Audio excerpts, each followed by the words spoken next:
मैं उस माटी का वृक्ष नहीं जिसको नदियों ने सींचा है, बंजर भूमि में पलकर मैंने मृत्यु से जीवन खींचा है। नमस्कार, जय हिंद दोस्तों, स्वागत है आपका आपके अपने YouTube चैनल पर। आज की इस क्लास में हम कंप्लीट करेंगे कंप्यूटर MCQ का पार्ट 2। तो कनिष्ठ सहायक भर्ती जो 2023 है, जिसमें 5500 से अधिक पोस्ट हैं।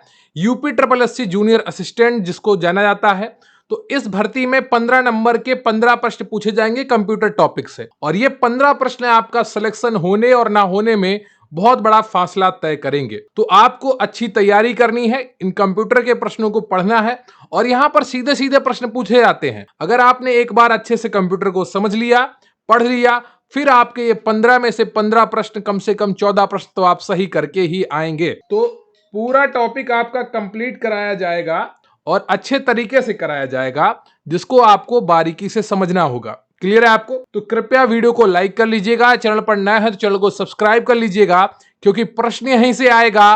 पढ़ेंगे आप मेरे साथ तो आपको यकीन आएगा। तो चलिए शुरू करते हैं आज का ये टॉपिक।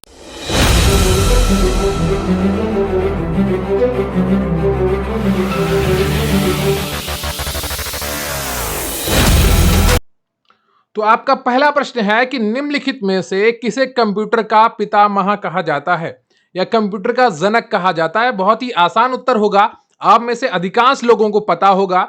हरमन हेलरिथ या चार्ल्स बेबेज या बेल्स पास्कल या जोसेफ जैक्यूर्ड। बताइएगा इनमें से कौन सा ऑप्शन आपका सही हो जाएगा।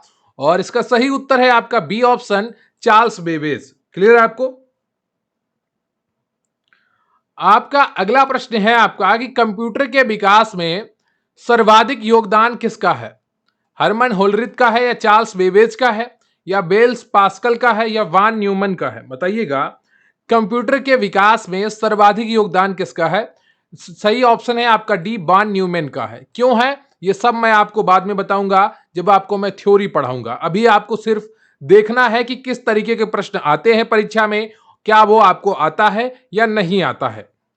अगला प्रश्न है आपका कि प्रथम अंकीय कंप्यूटर के ब्लूप्रिंट के विकास में सर्वाधिक योगदान किसका है? हरमन होलरिथ का है, चार्ल्स बेबेज का है, वेल्स पास्कल का है या विलियम बुरोस का है? बताइएगा प्रथम अंकीय कंप्यूटर के ब्लूप्रिंट के विकास में सर्वाधिक योगदान किसका है। तो तीसरे का कौन सा ऑप्शन आपका सही हो जाएगा, यह आपको बताना है। और तीसरे का तो सही उत्तर है आपका, वो हो जाएगा चार्ल्स बेबेज। बी ऑप्शन आपका सही है। अगला प्रश्न है आपका कि सर्वप्रथम आधुनिक कंप्यूटर की खोज कब हुई? तो प्रथम पीढ़ी के कंप्यूटर बनना कब प्रारंभ हुए, यह आपसे पूछा गया है। 1946, 1950, 1960 या 1965? बताइएगा इनमें से कौन सा ऑप्शन आपका सही हो जाएगा। सर्वप्रथम आधुनिक कंप्यूटर की खोज कब हुई? और इसका सही उत्तर होगा आपका ए ऑप्शन, 1946। क्लियर है आपको? बहुत ही आसान प्रश्न आएंगे अगर ध्यान से आपने पढ़ लिया। अगर आप नहीं पढ़ेंगे तो आपको बहुत दिक्कत होगी। कंप्यूटर की भौतिक बनावट कहलाती है सॉफ्टवेयर, हार्डवेयर, फर्मवेयर या ह्यूमन वेयर? ये आपको बेसिक नॉलेज से जुड़े हुए प्रश्न हैं। प्रश्नों का स्तर थोड़ा और बढ़ेगा जैसे जैसे आप पढ़ते जाएंगे और आप थ्योरी भी पढ़ाई जाएगी आपको। तो कंप्यूटर की भौतिक बनावट कहलाती है, क्या कहलाती है, यह आपको बताना है। और इसका सही उत्तर है आपका बी ऑप्शन, हार्डवेयर कहलाती है। और अगर आप UPSSC junior assistant 2023 PDF batch से जुड़ना चाहते हैं तो व्हाट्सएप नंबर 94 533 66 279 पर मैसेज कर सकते हैं।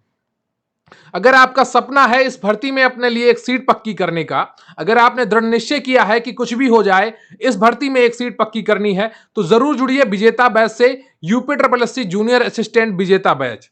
इसमें आपको 57% छूट मिल रही है। तो मात्र 370 रुपए में आपको सभी टॉपिक्स की PDF मिलेंगी।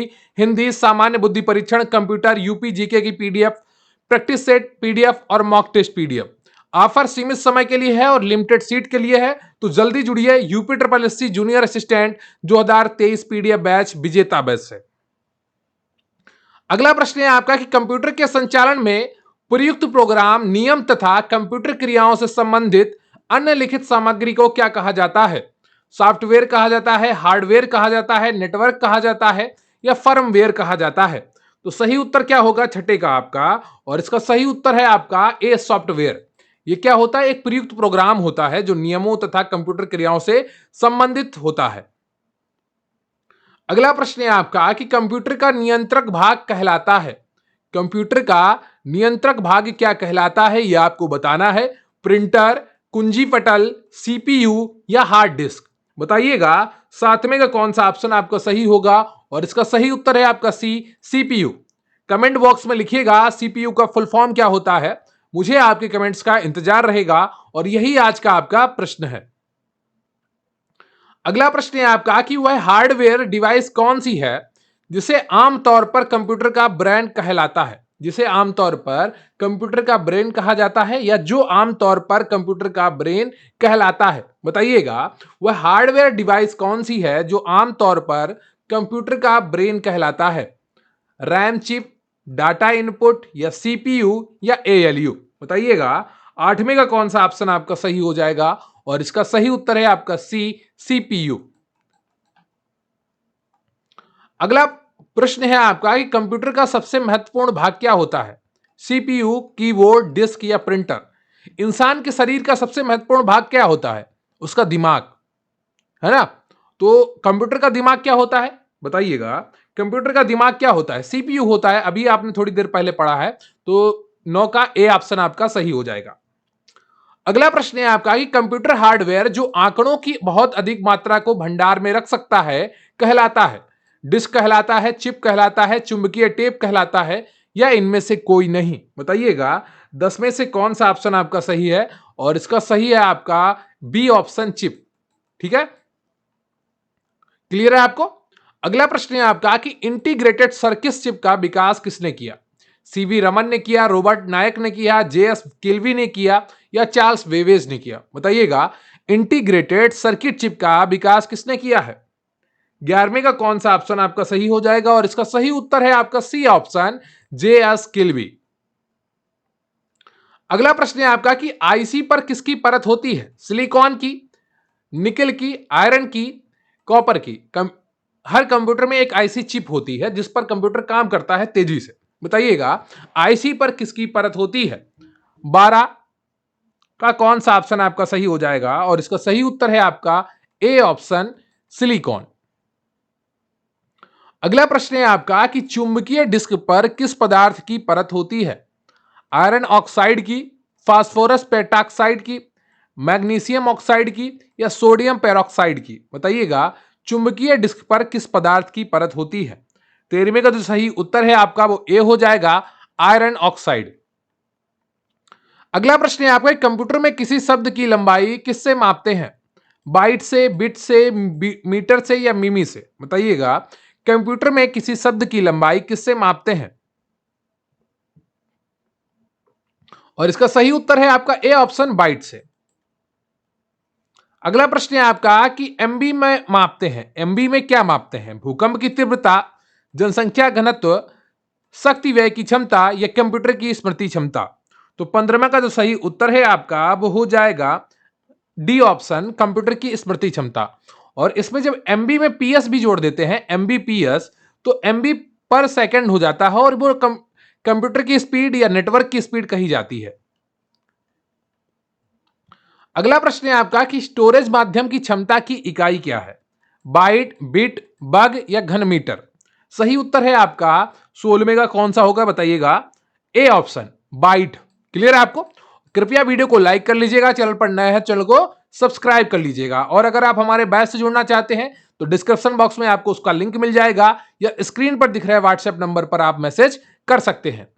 1024 बाइट बराबर होती है 1 टीबी के, 1 जीबी के, या 1 एमबी के, या 1 केबी के? बताइएगा 17वें का कौन सा ऑप्शन सही है, और इसका सही उत्तर है आपका डी ऑप्शन, 1 केबी। अगला प्रश्न है आपका कि किसी प्रोग्राम में बग क्या होता है? स्टेटमेंट, एरर, सिग्नेचर, या बी और सी दोनों? 18वें का कौन सा ऑप्शन आपका सही होगा? सही उत्तर है आपका ए, बी ऑप्शन, एरर। क्या? बी ऑप्शन एरर होता है। किसी प्रोग्राम में बग होता है तो उसको एरर कहते हैं, कि जब कोई प्रोग्राम आप यूज करते हैं कंप्यूटर में, अगर उसमें कोई एरर आती है, कोई फॉल्ट आती है, कोई दिक्कत आती है, तो उसको क्या कहते हैं? उसको बग कहते हैं, कि इस सॉफ्टवेयर में एक बग है ना, कि एक एरर है। अगला प्रश्न है आपका कि मेमोरी शब्द किससे संबंधित है? लॉजिक से, कंट्रोल से, इनपुट से या स्टोरेज से? मेमोरी क्या होती है? मेमोरी किस लिए प्रयोग की जाती है? स्टोरेज क्षमता के लिए। आप कहते ना मेरे फोन में 64 जीबी मेमोरी है, 128 जीबी मेमोरी है। तो ये सब क्या है? ये सब स्टोरेज है। तो डी ऑप्शन आपका सही हो जाएगा। अगला प्रश्न है आपका कि पीसी का अर्थ क्या होता है? व्यावसायिक कंप्यूटर, निजी कंप्यूटर, व्यक्तिगत कंप्यूटर या निजी गणक? बताइएगा। थोड़ा यहां पर बी और सी में आपको कंफ्यूजन हो सकती है ना? तो इसका सही उत्तर है आपका सी ऑप्शन, व्यक्तिगत कंप्यूटर, है ना? बात लगभग दोनों की एक ही हो जाती है, पर इसका सही उत्तर है व्यक्तिगत computer, personal computer, PC. Clear आपको? तो ये रहा आपका UP triple SC junior assistant यानी कि कनिष्ठ सहायक भर्ती 2023 के लिए कंप्यूटर एमसीक्यू का पार्ट 2। आपके सिलेबस में 15 अंकों के 15 प्रश्न कंप्यूटर से पूछे जाएंगे, जो कि बहुत ही महत्वपूर्ण होंगे आपके सिलेक्शन के लिए। यहां पर जो आपके सीधे सीधे प्रश्न होंगे और आप एक बार कंप्यूटर को अच्छे से पढ़ लेंगे तो निश्चित रूप से आपका सिलेक्शन पक्का होगा। मैं आप सभी के लिए सिलेबस थ्योरी के कंप्यूटर क्लासेस भी लेकर आने वाला हूं। यूपीजी के आपके सिलेबस में है, हिंदी आपके सिलेबस में है, और आपका थोड़ा सामान्य जानकारी भी सिलेबस में होगी, हल्की फुल्की रीजनिंग भी होगी, उसको भी आपको पूरा अच्छे से पढ़ाया जाएगा ताकि आपका सिलेक्शन सुनिश्चित हो सके। तो तैयारी करना शुरू कर दीजिए। अगर आपका सपना है सरकारी नौकरी पाने का, आपको अगर क्लर्क की नौकरी पसंद है, आप टाइपिंग करना जानते हैं या सीखना चाहते हैं, तो निश्चित रूप से इस नौकरी का कट ऑफ थोड़ा कम रहता है। अगर आप मेहनत कर ले जाएंगे तो निश्चित रूप से आपको यह सिलेक्शन मिलेगा इस भर्ती में। और तैयारी करिए, शुभकामनाएं हैं मेरी आपके साथ, और अच्छे से पढ़ते रहिए। कमेंट करके बताइएगा कि इन 20 प्रश्नों में आपको कितने प्रश्न आए। मुझे आपके कमेंट्स का इंतजार रहेगा। और वीडियो को लाइक कर लीजिएगा, चैनल पर नए हैं चैनल को सब्सक्राइब कर लीजिएगा। डिस्क्रिप्शन बॉक्स में आपको हमारे टेलीग्राम चैनल का लिंक मिल जाएगा, हमारे व्हाट्सएप चैनल का लिंक मिल जाएगा, और आपको हमारी वेबसाइट का भी लिंक मिल जाएगा। तो थैंक यू वेरी मच, बहुत बहुत धन्यवाद आपका। जय हिंद, जय भारत।